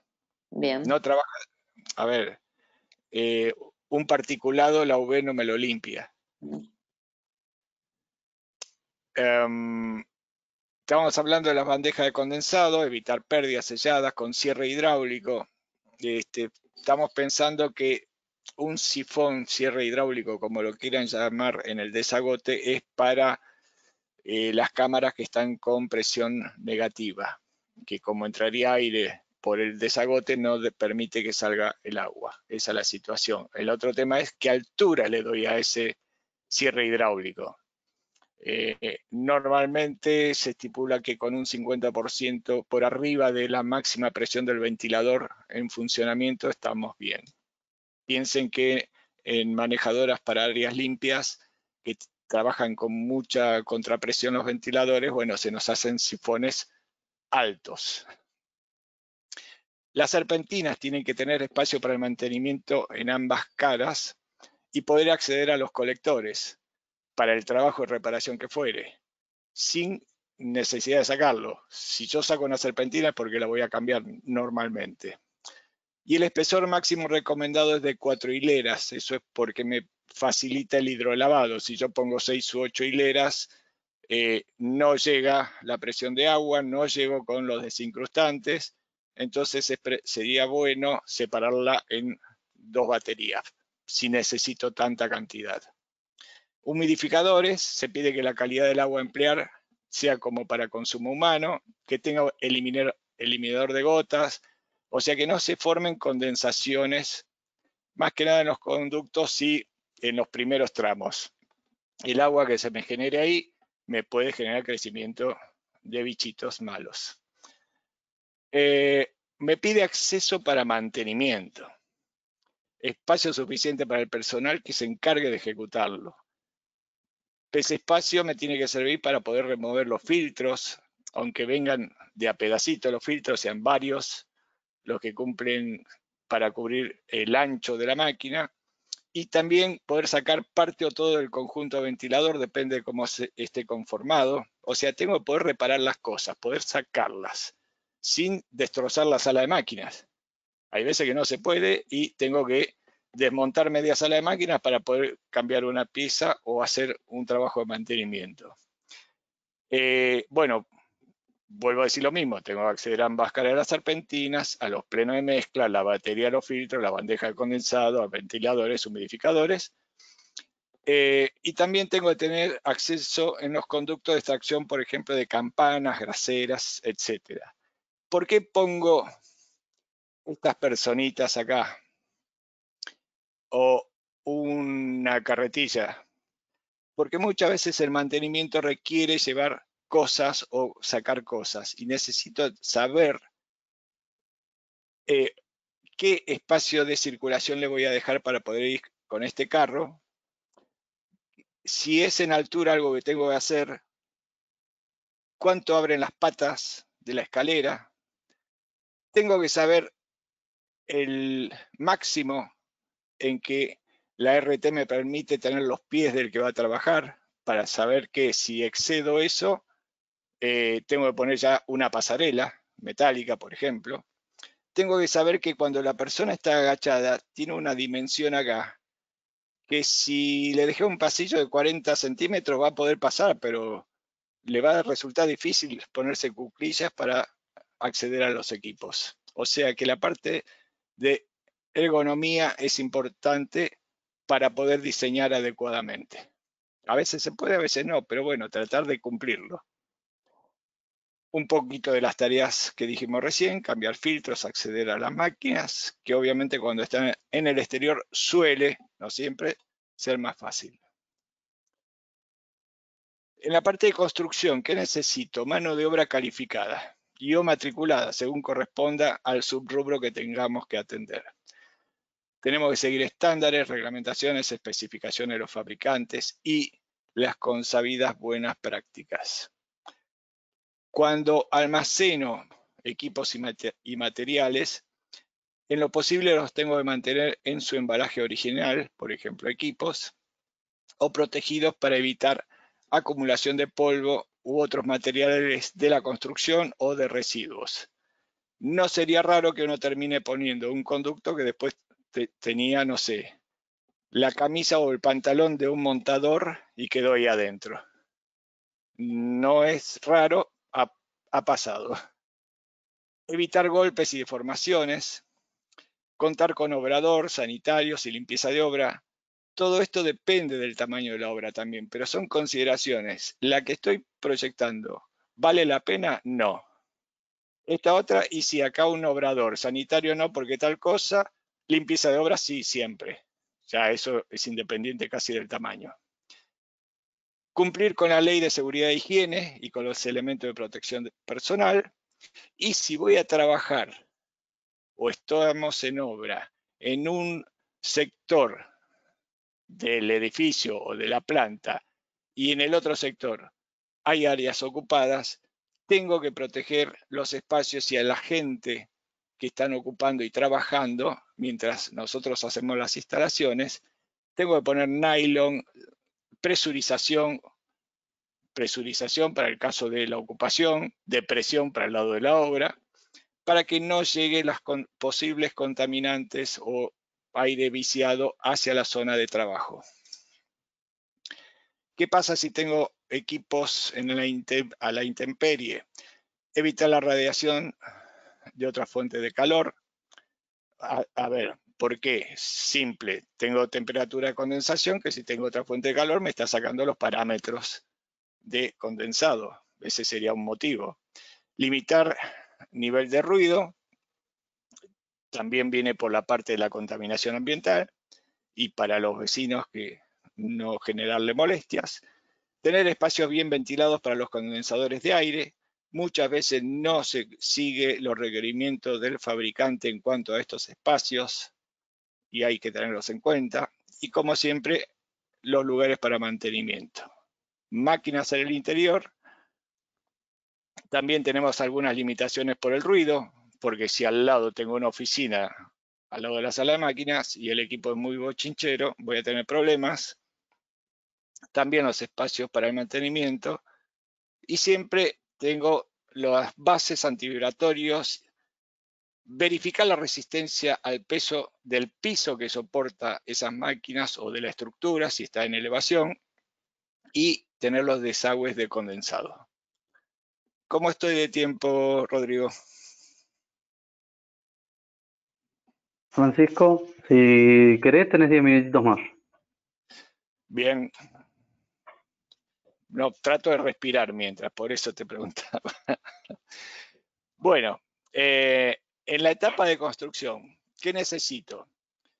Proteger a los equipos y las instalaciones que estén sin terminar. No los equipos que tengo instalados, pero estoy en el medio de la mugre de la obra. Tengo al pintor que me está lijando el enduido y yo estoy casi terminando la instalación. Imagínense cómo va a quedar el pobre equipo. Entonces hay que proteger al equipo. Esta es una hermosa funda que conseguí en internet. Las puntas de los conductos se tienen que tapar con nylon, al igual que las bocas que se hayan abierto para difusores. Ni que hablar de las cañerías de cobre, que esas siempre tienen que estar selladas. O sea, si llegué hasta determinado punto, le tengo que poner una protección. Mañana seguiré, bueno, mañana le saco la protección y sigo con la cañería. Mantener los filtros de aire en sus embalajes originales hasta la puesta en marcha de los equipos. ¿Lo puedo dejar en el equipo? Sí. Pero ¿qué pasa? Si la máquina es grande, qué sé yo, le abren las puertas, a veces le guardan las herramientas dentro del mismo equipo, lo que fuere, se me va a ir ensuciando. Y si está trabajando con un filtro de alta calidad, no, guardémoslos en sus embalajes originales hasta la puesta en marcha.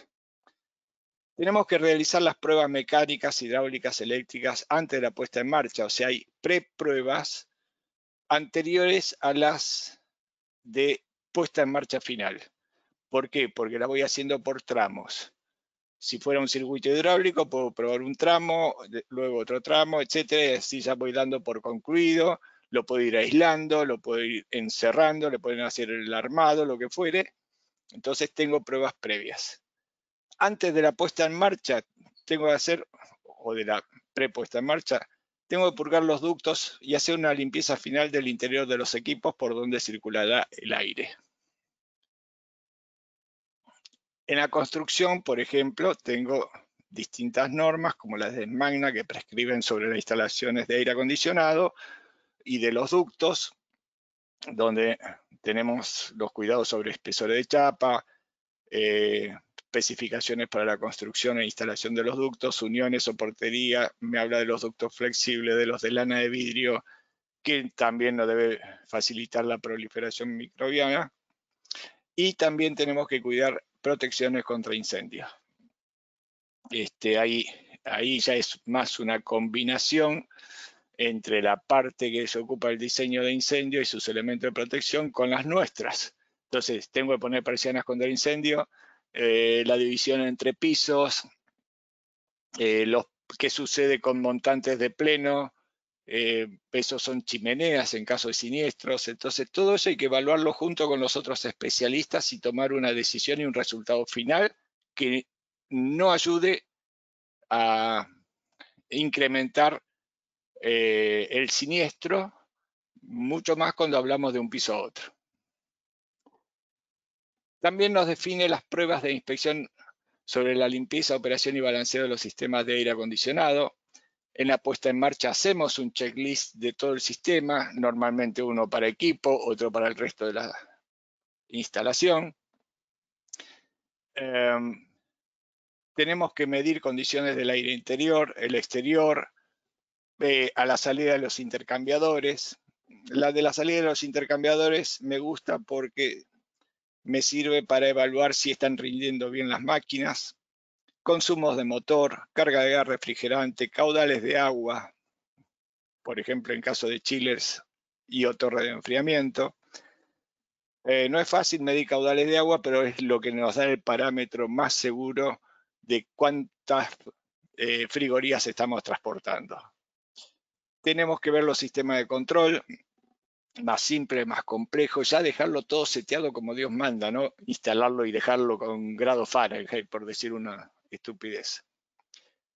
La bandeja de drenaje con sus cierres hidráulicos y cañerías para desagüe, las bombas de condensado, todo eso se tiene que chequear. Funciona bien y lo tengo que documentar. En el inicio de la puesta en marcha con filtros colocados y limpios. O sea, lo que me dice es, no pongas la máquina a funcionar si no tiene los filtros. Bueno, cuando ya tengo todo limpio, simpático y prolijo, pongo los filtros y ahí hago la puesta en marcha. y empiezo a regular. Tengo que verificar los caudales de aire exterior. Como dije antes, tengo reguladores. Tengo que medir cuánto entra aire exterior, cuánto me inyecta, cuánto retorna. Es la única forma de obtener el buen resultado, y todos esos parámetros vienen del diseño, vienen de los planos. Los espacios deberán de estar ventilados durante los periodos de ocupación esperada. Esto es ya en uso. Me está diciendo, hay gente, el ventilador tiene que funcionar. Tenemos estándar también el 111, que habla sobre el testeo, ajuste y balanceo de sistemas de aire acondicionado. Tenemos que regular persianas, dampers, rejas, difusores y documentar todo. Y entregar todo eso. Sí. Estamos en horario, no sé si te falta mucho para el cierre. Me quedan 10 más. Me las paso rápido. ¿Me das 5? Dale que Gracias. está habiendo preguntas buenas por responder y está bueno pasar a esa parte. Bien. Siempre es importante entregar manual de operación y mantenimiento para que sepan cómo seguir adelante. Los catálogos del equipamiento instalado, yo pude haber pedido A, me pusieron A1, necesito el catálogo del A1. Documentación conforme a obra y diagrama de control. En la etapa de entrega de la obra tengo que capacitar al personal, como dije, entregar el manual. Tienen que saber cómo operar el sistema según se lo diseñó. Tienen que saber la periodicidad del mantenimiento. Tienen que tener cuadro de posibles fallas con códigos y camino de solución.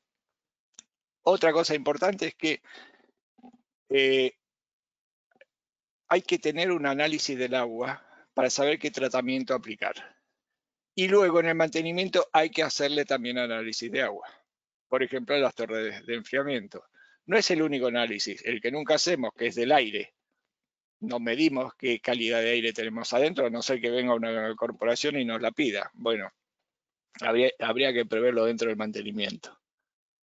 Hay una tablita que nos dice qué hacer con un código de actividad, está resumida. En la de IRAM la hemos hecho extensa.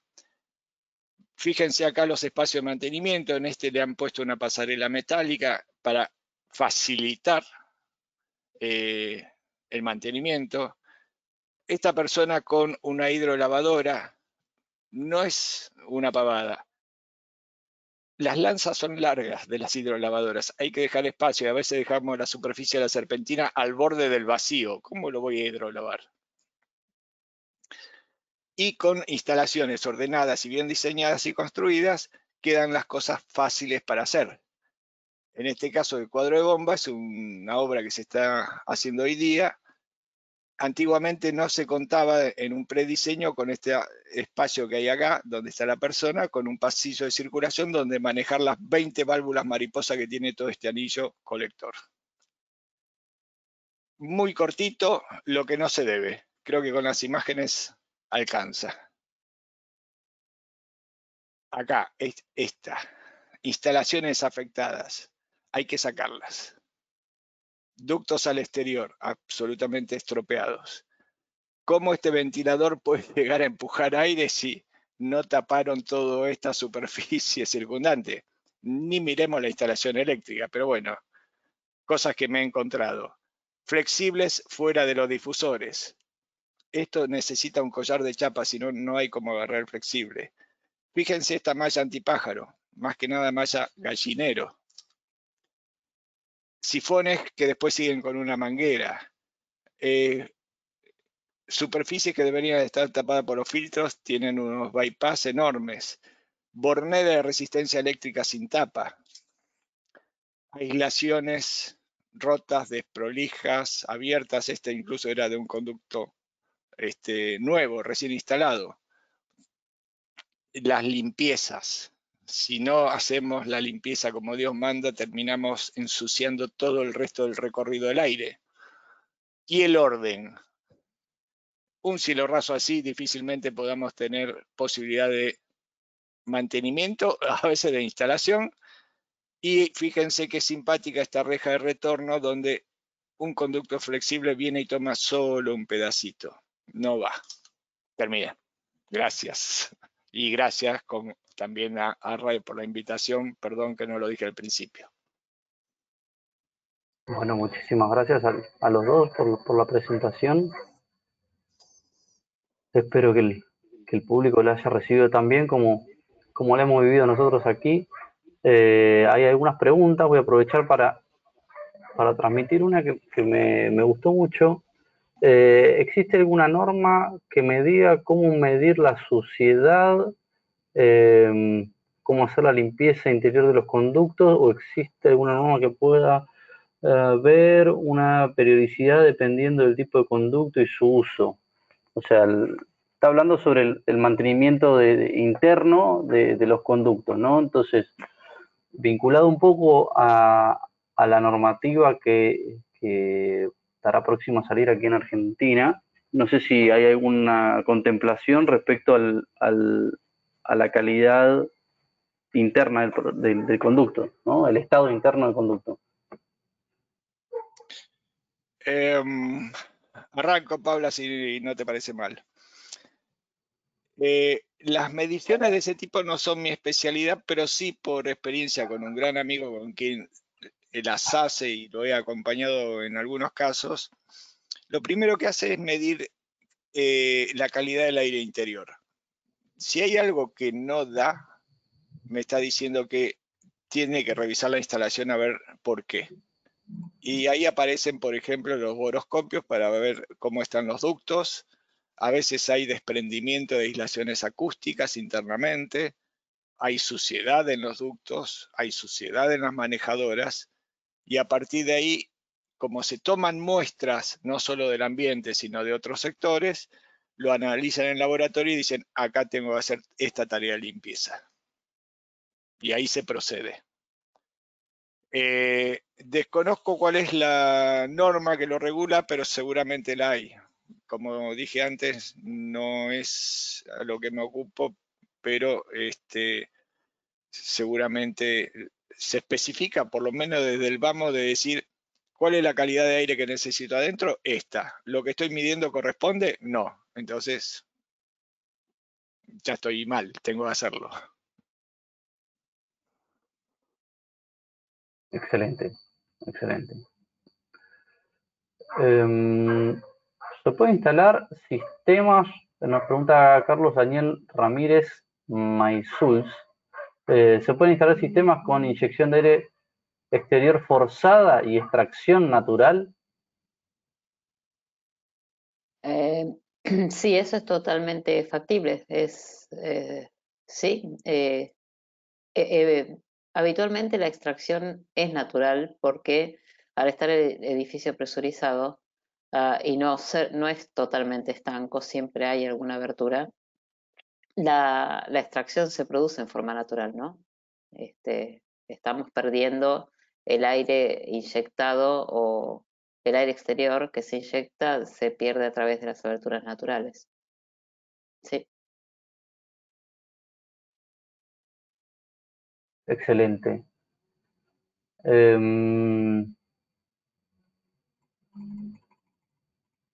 Acá me está preguntando Flavio Fernández, voy a acomodar un poco la pregunta para que se entienda. Si se pueden utilizar las lámparas UVC para hacer sanitización del aire. Es un poco, creo que ya lo hablamos, pero por las dudas para reforzar, paso a la pregunta. Francisco. Dentro de lo que hemos hablado y sin ser especialista de las VC, lo que sí sé es que ese tipo de lámparas actúa muy bien sobre superficies, por eso es bueno y recomendado ponerlo para las serpentinas. Las deja lindas, impecables y destruye el biofilm, con lo cual me garantiza una serpentina más saludable. La efectividad sobre corrientes de aire es mucho menor. salieron los purificadores con lámparas UVC, pero no digo que no hacen nada, pero es como que o tengo que poner lámparas UVC en largo tramo de conducto o tiene que pasar muchas veces como para que logre un mejor fin.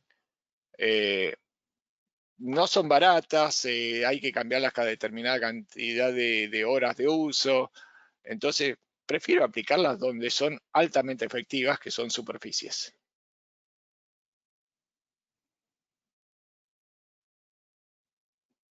Está clarísimo, está clarísimo. La utilización del lámpara UV tiene dos aplicaciones, que es el del tratamiento de superficie y el tratamiento de aire, y el de tratamiento de aire es una tecnología que está en investigación. Así es como la bibliografía que nosotros manejamos lo describe.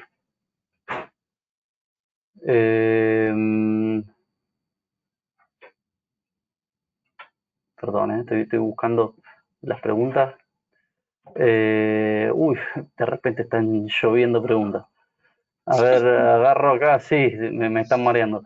El estándar 62.1 y la norma 80.450 de IRAM, ¿tiene en cuenta contaminación con virus y bacterias, entre ellos COVID? Lo pregunta Paula Lorenzo. No. Tanto el estándar 62.1 en sus características como la 80.450 con las propias, están pensados para una situación habitual sin la presencia de virus específicos. No tiene en cuenta una medida sanitaria, sino de calidad de aire en otros conceptos. Para hablar específicamente de COVID o cualquier otra enfermedad, habría que dirigirse a un estándar relacionado con la salud, que puede ser el 170, o guías que tengan que ver con directamente salud. Hay manuales para diseño de hospitales, de RAE y otros, pero estos dos, tanto el estándar como la norma, no están pensados con esa finalidad. Te puedo agregar al respecto de algo que ya lo hemos hablado con anterioridad. Tampoco se sabía muy bien lo que había que hacer en esa época y mucho menos al principio. Entonces, un poco con la experiencia más avanzada, si se quiere, de Estados Unidos o de Europa, Europa sacó en un momento que la tasa de aire exterior tenía que ser 12,5 litros segundo por persona. Después la bajaron a 12. Pensá que nosotros podemos llegar a tener una tasa de, no sé, 7, 8. Importante. Litros por segundo. Después acá en Cava había salido también una reglamentación que decía que en espacio de oficinas y para un 30% de ocupación aprobada, o sea que había que tener primero ese dato, cuál era la ocupación que se estaba aprobando para esa Open Office o lo que fuere, para un 30% de ocupación había que darle 10 renovaciones hora. O sea, si pienso que un sistema de aire acondicionado común anda alrededor de esa tasa de recirculación de aire, no de renovación, lo que me estaba pidiendo era 100% de aire exterior. Y yo entonces tengo que climatizar ese 10%, todas esas 10 renovaciones hora. Tranquilamente tenía que duplicar o más el equipo que tenía. No podía hacerlo. Si además que pretendía el confort térmico. Por eso también se dijo en época de COVID, hay que abrir ventanas, etcétera, etcétera, a pesar del confort térmico. Bien. Una pregunta que toma un valor histórico de aire exterior por persona, y por eso la traigo acá la pregunta. Para edificios de oficinas y hoteles, ¿es válido tomar 25 metros cúbicos hora por persona para ingreso de aire exterior? Ahí Paula va a tener No digo para que sí, darle duro y parejo. está bien tomar 25, digo sí, es para vos, Paula. No, es que 25 metros cúbicos por hora por persona era lo habitual para cálculo térmico, hasta donde yo recuerdo, y era lo que tomábamos casi todos los asesores para los cálculos. desde que yo personalmente conocí ASRAE, aplico ASRAE, las tasas recomendadas por ASRAE. A veces a través de las sucesivas actualizaciones del estándar fue disminuyendo la cantidad unitaria del exterior. Eso es llamativo, porque se empezó a tomar mayor interés en el ahorro de energía y se pudo verificar que con menos tasas o tasas menores de aire exterior se llegaba a una buena calidad del interior de la misma forma. Hoy en día lo que arroja un cálculo tradicional de ASRAE es menor a los 25, dijeron, o 35. 25. 25 metros cúbicos por hora por persona, que son 7 litros por segundo por persona. No está mal, pero a veces es excesivo. A veces. Están las Bien. dos situaciones. A veces normalmente excede y alguna vez se queda corto. Bien, bien. Acá hay una pregunta, capaz es de otra normativa, ¿no? No es de esta, pero en quirófano, ¿cuál sería la mejor instalación? Bueno, la respondo yo rápidamente para pasar a otro. Hay una normativa ya vigente de IRAM, acá en Argentina, sobre este tipo de instalaciones, ¿sí?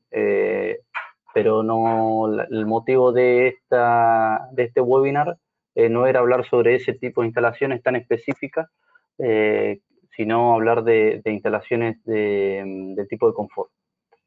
La 80.400, la específica sobre ventilación, también tiene otras 80.401, 2, 3, que refieren incluso sobre la arquitectura de áreas de salud.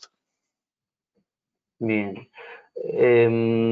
Después tenemos acá, hay dos preguntas sobre filtrado, método de filtrado. Los sistemas de oxidación fotovoltaica, ¿son efectivos en el caso de instalaciones bueno, hablan en áreas blancas? Insisto, esto es para confort, pero este tipo de filtrado de oxidación fotovoltaica también se utiliza en confort y tengo entendido que no se indicó nada sobre su uso en la normativa que está pronta a salir, ¿verdad? Sí, es correcto. Ahí además se dejó como opción en la norma IRAM de que si otros sistemas de filtrado nos daban el mismo resultado en cuanto a la retención de particulado en los distintos tamaños, estaba bien. Entonces, dame un testeo de que estás cumpliendo eso y vamos para adelante con tu sistema.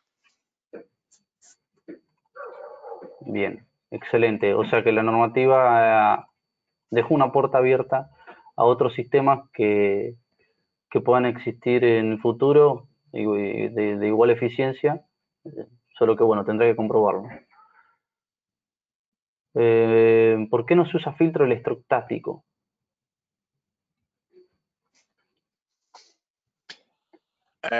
¿Cuánto me sirve el electrostático? Si bien me puede llegar a hacer algún formato de electrodeposición, pero no tengo verificado su funcionamiento y además lo tendría que aplicar para toda la superficie de la serpentina, porque eso sí lo estamos pidiendo. Toda la superficie de la serpentina tiene que tener previamente aguas arriba un filtro que la cubra. A veces estos sistemas filtrados son parciales. No me estaría sirviendo. Excelente, excelente. Bien. Esa pregunta la hizo Raúl Álvaro. Tenemos acá otra pregunta de Lourdes Ruiz. ¿Qué filtrado es el recomendable para equipos fancoil donde es imposible utilizar filtros HEPA o MERV 13? No entiendo por qué utilizarías un filtro HEPA en una instalación de confort, pero bueno, creo que algo de eso Paula nos puede explicar un poco. Sí, bueno, en primer lugar porque hasta ahora no hemos mencionado filtros MERV 13 o HEPA. sobre todo en instalaciones, como bien dijimos, de confort. No perdamos de vista que aquí hay dos sitios donde es importante filtrar. Primero en la toma de aire exterior, y la eficiencia del filtro que coloquemos en la toma de aire exterior dependerá, como bien dijo Francisco, del lugar donde esté ubicado el edificio, del nivel de particulado que se pueda dar en ese lugar, del viento, etcétera, etcétera. Ese es el filtro que colocaremos en la toma de aire exterior. Y luego está el filtro que está colocado en el retorno de los equipos, que es el caso que está consultando Lorena. ¿Es? Lourdes. Lourdes, perdón. Que Lourdes está consultando, que sería en el retorno de la unidad Fancoil. No le veo el propósito a un filtro MER13 o WEPA, como dijimos hasta recién, en lo que es una instalación de confort. Se habló en algún momento de utilizarlo por el tema del COVID, ¿sí? Pero en ese caso un equipo Fancoil no sería una instalación adecuada. No hay forma, me parece, que un Fancoil pueda vencer la contrapresión que producen estos dos niveles de filtrado. Incluso ampliando un poquito más, hay determinados equipos que no toleran ni siquiera el que se pide en la norma, que es el MERV 8 o G4, si lo quieren llamar a la antigua, porque traen normalmente un filtro de nylon. Entonces, si yo le pongo un MERV 8, no da la potencia al ventilador a seguir tirando el mismo caudal de aire. Y no me sirve que merme y me tire un aliento, porque no cumple la función. Piensen que los sistemas climatizan por lo que transporta el aire, la capacidad que tiene el aire de, dicho de mala manera, transportar el frío. En realidad lo que hace es, va al ambiente y chupa el calor, que después vuelve a la máquina. Pero bueno, hay equipos chiquitos que no me lo toleran. Entonces, si quiero cumplir con la norma, no debería utilizar ese mecanismo, debería utilizar otros que sí me toleren un filtro MERV 8. Y ahí ya empiezo a hablar, por ejemplo, de, creo que me podría dar la cuenta, una unidad baja silueta de media presión, no sé si me da, depende del largo conducto y otras cosas, pero sí el de alta presión, ese ya me va a dar. De ahí para arriba lo que guste, normalmente dan. Exactamente. Bueno, no hay más preguntas y son las 9. Han sido 2 horas de exposición, así que creo que es más que suficiente. Increíblemente, casi no mermó la cantidad de asistentes desde el inicio, así que agradecemos al público por bancarnos siempre de esta manera, tan fieles a nuestras diferentes actividades. Así que muchísimas gracias, Paula, muchísimas gracias, Francisco, por la presentación que nos han preparado y por todo este conocimiento que siempre viene bien tenerlo fresco. Será hasta la próxima. Gracias a ustedes, gracias Pau, gracias Rodrigo, gracias Arrae. Gracias al capítulo, gracias Rodrigo, gracias Francisco por compartir este momento y bueno, gracias a todos los que aguantaron hasta esta hora y al interés de ellos. Hasta la próxima. Chao. Chao. Adiós.